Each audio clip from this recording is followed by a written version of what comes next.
So, do you think these newly revealed documents proved that scientists made up global warming? Absolutely.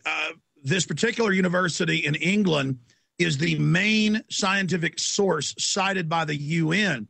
And over the last decade, other independent scientists have demanded to see their raw data because it didn't fit with the other raw data that other universities and research facilities had, and they'd always refused. In these emails, they talk about trying to suppress the real data, and they talk about working with government to not release the documents to Freedom of Information Act request. And they discuss in the documents, which the scientists that are in trouble have now admitted that these are indeed their emails. They were hacked. They're in the Associated Press admitting that this are their statements. They're not denying it.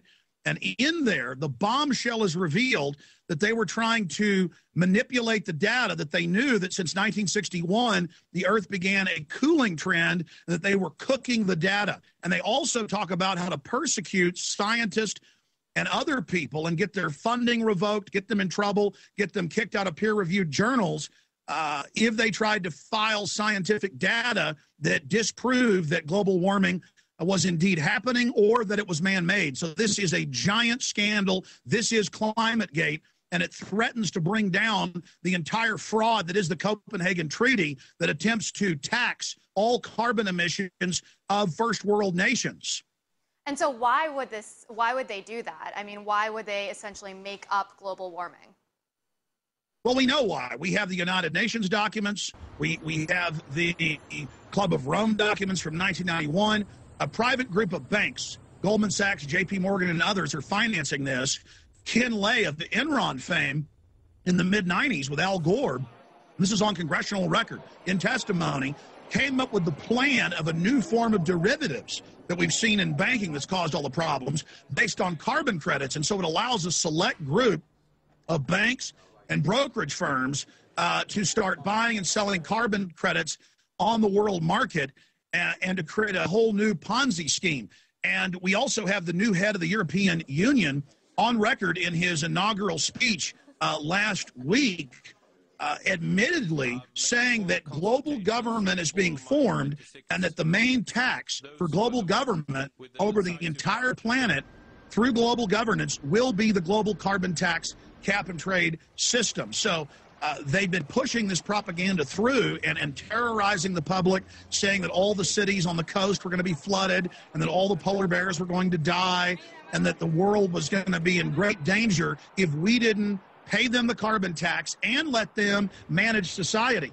In fact, I have mainstream news articles today out of the London Guardian where the United Nations is on record saying that they want a global enforcement arm that decides what industries you can have, what new technologies can be deployed. This is a worldwide financial dictatorship run by global oligarchs that have caused so much problems in Europe, the United States, and Russia. They're now just taking their Ponzi scheme to the international global level. How did this stay secret for so long? Well, for a long time, their data continued to be proven to be a fraud. I mean, Al Gore, for 2 years, has had to stop using that famous graph he shows of carbon dioxide corresponding with increased temperatures, increase of carbon dioxide causing temperatures to rise. The real government data and university data worldwide showed that temperatures go up and then release more carbon dioxide out of the world's oceans, and so that carbon dioxide levels rise after temperatures rise, and the sun is the main driver. They were caught in that fraud. They were caught in the fraud of saying no scientist disagrees with the statement that global warming is bad and is man-made.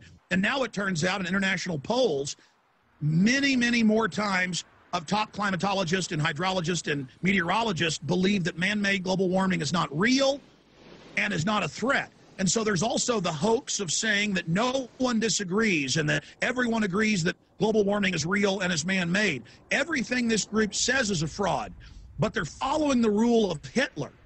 The bigger the lie, the more people will believe it. So this entire hoax was already collapsing, but now the collapse is accelerating as thousands of documents and internal emails come out over 13 years as top scientists in the U.S., England, Europe, and at the UN colluded together to defraud the public, to lie to the public, and to terrorize the public through this fake environmental crises into giving control over their national sovereignty to these unelected United Nations and private corporate groups. And this private new World Bank, this new Bank of the World built around the IMF that everyone will have to buy their carbon credits from. We also have Barack Obama and Al Gore and George Soros and others set to make trillions, not billions of dollars in the next decade off this system. We have Al Gore making hundreds of millions so far.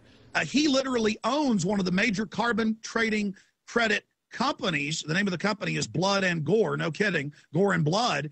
It's a British-based company. Al Gore owns part of the company that's based in Chicago that you will buy your carbon credits from, and the UN will decide what companies can buy and sell and trade in credits. And so this is a type of letter of marque or imperial license to do whatever they want. This is a forced takeover of the world economy. One of the greatest hoaxes in history, scientific hoaxes in history, bigger than Piltdown Man, where scientists said that the jawbone of a pig was a missing link of humans. It took 41 years to expose that hoax. We're exposing this hoax right now. This hoax, the biggest in history, is now imploding before our very eyes, thanks to these wonderful hackers that went into those computers and got that material. And there's another incredible facet to all of this that's just so amazing. Inside these emails, now being reported on by the Wall Street Journal and Reuters and BBC, this is admitted, they are manipulating the peer-reviewed journals and trying to intimidate journals that were allowing scientists to publish information in them that exposed man-made global warming as a fraud. And they're also in these documents working with the British and U.S. government to block Freedom of Information Act requests that would force them to release their data because thousands of scientists that studied their data found it was a fraud. Independent scientists and research groups would go to the weather stations in Russia and in Mexico and in Canada and in Africa and in Tokyo, Japan. They would go and get the raw data and match it to what the UN and these university scientists and Goddard Space Center in the U.S. were claiming, and it didn't match. They were cooking the numbers. They were putting false data in these weather stations, and they were caught doing that and claimed they had just made a mistake. What these emails and internal documents prove is that this was a premeditated inside job, a fraud. Pretty shocking stuff, and we'll certainly continue to follow this. Mr. Jones, thank you so much for taking the time to talk to me about this.